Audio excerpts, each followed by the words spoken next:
Hey guys, so I know that the APO test is coming up soon, so I want to give my tips and tricks to succeed in the APO test. I know that APO is a bit challenging, and I know that for many of you guys, it's going to be your first AP test, and it was definitely my first AP test last year. I took the APO test last year, and I did pretty well on it.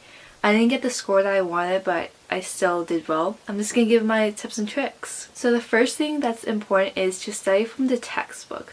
I know that studying from the textbook can be daunting sometimes, but it's really useful because all the information you need is in the textbook. So the next tip is to split the APO course into 4 periods. Period 1 is 1405 to 1648, so the beginning of the Renaissance to the end of the 30 Years' War.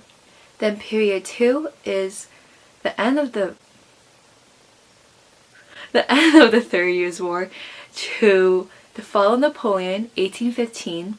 Then period 3 is 1815 to 1914, so the fall of Napoleon to the beginning of World War I.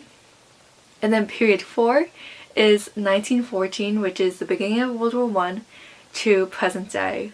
So you really want to focus on the themes and the most significant parts in that time period. Now, you really want to learn about the themes because that'll help you in answering the short answer, long essay, and the DBQ because you'll understand what they were going through in that time period. One thing that I like to do with the periods is to make either a timeline or to make a Venn diagram or a mind map so I could connect an event to the theme, and that'll definitely help me a lot. For example, if they're asking you a question about Renaissance art, talk about the themes, talk about the isms, you know, the humanism, individualism, secularism, isms.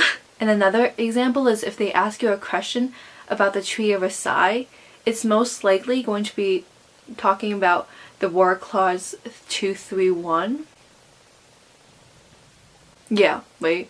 The War Guilt Clause of 231, and like talk about the consequences and what Germany had to oblige to. Those specific facts are so important because in the AP exam, they're mostly looking for context and they're mostly wondering if you know your stuff. Also, specifically for the long essay question, remember to add what happened before and after. You want to know the context it was in and how that event caused an effect or why it was a turning point. Now the fourth thing is to review. Yes, review. So there are so many things to review with. What? Do you mean to help you review? And one of my favorite things was to look for Quizlets because Quizlets are so important, and there's so many Quizlets on Quizlet about AP Euro. I like Quizlet because it provides games and like actual like tests about the subject. The second thing to do for review is to focus on review books. So I use Kaplan, Barron's, and Princeton Review, and I found that Barron's was the easiest to follow with, so yeah. The third thing to do for review is to use the Barron's flashcards. I personally did not like those flashcards, but my friend absolutely loved those flashcards, so I think it's just preference.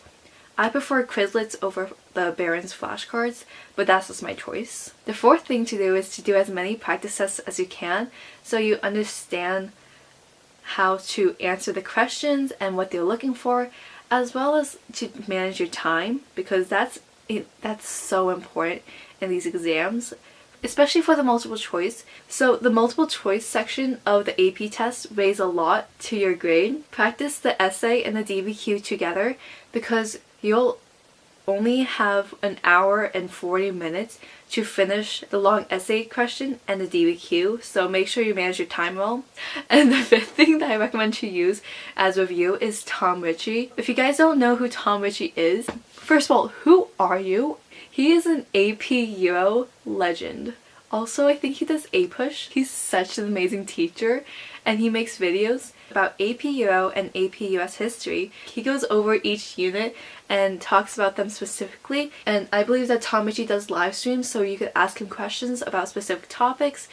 So I'll make sure to link his channel down below because he helped me a lot, especially to prepare for the APO test. Also, another channel that helped me a lot was Crash Course, and Crash Course has videos for every single subject, so that helps me a lot. The second to last tip I recommend is to review with your friends because that'll help you a lot, and if you have any questions, you could just ask them. And now the last tip is to pretend that you're teaching someone a subject. So this may seem so lame, but this helps me so much, and I pretend that I'm teaching someone a subject.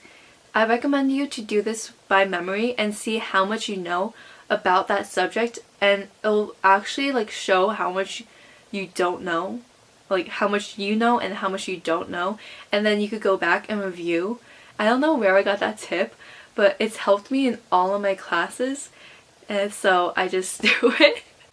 Oh my goodness, that seems so lame, but it actually works. So thank you for watching this. I'm sorry if I seem lame, and I'm sorry if this video seems really bad. I hope you have a great day, and good luck on the AP exams. Bye! I can't even talk anymore. It's been so long making YouTube videos. Okay, this video is such a mess. I'm so sorry.